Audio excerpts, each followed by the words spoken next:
22 अप्रैल 2025, पहलगाम का घाव और भारत का जल प्रतिशोध। कभी कभी कुछ चोटें वक्त नहीं, बल्कि इरादों से भरी जवाब देती हैं। 22 अप्रैल 2025, एक ऐसा दिन जब भारत के धैर्य की परीक्षा ली गई। लेकिन जवाब भी ऐसा मिला जो इतिहास में सुनहरे अक्षरों में लिखा जाएगा। पहलगाम का काला सवेरा। 22 अप्रैल 2025 की सुबह पहलगाम की वादियों में चिड़ियों की चहचहाट गूंज रही थी।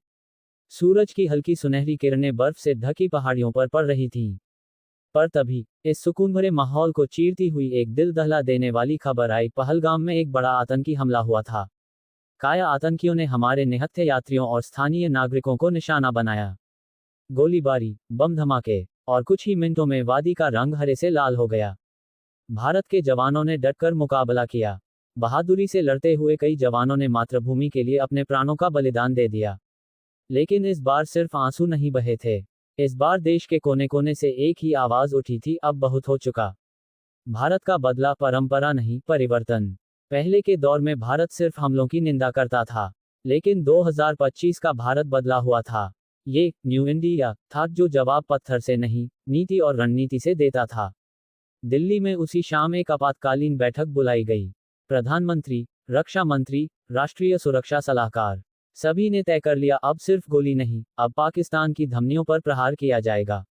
सिंधु जल संधि, जो अब हथियार बनी। भारत और पाकिस्तान के बीच 1960 में सिंधु जल संधि हुई थी, जिसके तहत भारत अपनी नदियों झेलम, चिनाब और सिंधु का बड़ा हिस्सा पाकिस्तान को बहने देता था। इतने दशकों से भारत शांति के लिए अपने हक का पानी भी पाकिस्तान को दे रहा था। लेकिन अब फैसला हुआ, अब नहीं। 22 अप्रैल की रात को ही आदेश जारी हुए। झेलम और चिनाब के पानी का एक बड़ा हिस्सा रोकने की तैयारी शुरू। नए डैम्स के निर्माण में तेजी। पानी को भारत के अपने राज्यों पंजाब, हरियाणा, जम्मू कश्मीर की तरफ मोड़ने का आदेश। भारत ने पाकिस्तान की नदियों पर वैधानिक अधिकार जताते हुए सिंधु जल संधि की समीक्षा शुरू कर दी। अब पाकिस्तान की सबसे बड़ी जीवन रेखा पानी खतरे में थी। जवाब जो दुश्मन ने कभी सोचा भी नहीं था। दूसरे दिन पाकिस्तान में हाहाकार मच गया। कराची, लाहौर, इस्लामाबाद, हर जगह जल संकट की आशंका फैल गई। अखबारों की हेडलाइन थी, भारत ने पाकिस्तान की नसें काट दी। जल संकट के डर से पाकिस्तान के नेता अंतर्राष्ट्रीय मंचों पर दौड़ते रहे। लेकिन भारत ने पूरी दुनिया को शांति से समझाया, हमने सिर्फ अपने हिस्से के पानी का उपयोग शुरू किया है, क्योंकि अब आतंकवाद के पनाहगारों को मुफ्त का पानी नहीं मिलेगा। भारतीयों का जोश। देश भर में जश्न का माहौल था। लोगों ने तिरंगे के साथ सड़कों पर मार्च निकाले। सोशल मीडिया पर #WaterForIndia ट्रेंड कर रहा था। हर कोई कह रहा था, भारत अब बदल गया है। छोटे छोटे गांवों से लेकर बड़े बड़े शहरों तक हर नागरिक ने इस फैसले का स्वागत किया, क्योंकि ये सिर्फ पानी रोकना नहीं था, ये भारत के स्वाभिमान की रक्षा थी। शहीदों को सच्ची श्रद्धांजलि। 22 अप्रैल को जो जवान पहलगाम में शहीद हुए थे, उनका बलिदान अब व्यर्थ नहीं गया। उनकी कुर्बानी ने भारत को एकजुट किया और एक ऐसा फैसला कराया जो आने वाली पीढ़ियों के लिए एक नई मिसाल बनेगा। हर शहीद के गांव में श्रद्धांजलि सभाएं हुई।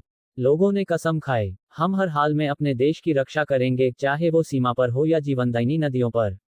नई दिशा, नया भारत। अब भारत सिर्फ रक्षात्मक नहीं रहा। अब भारत जानता था कि दुश्मन को कहां और कैसे चोट करनी है।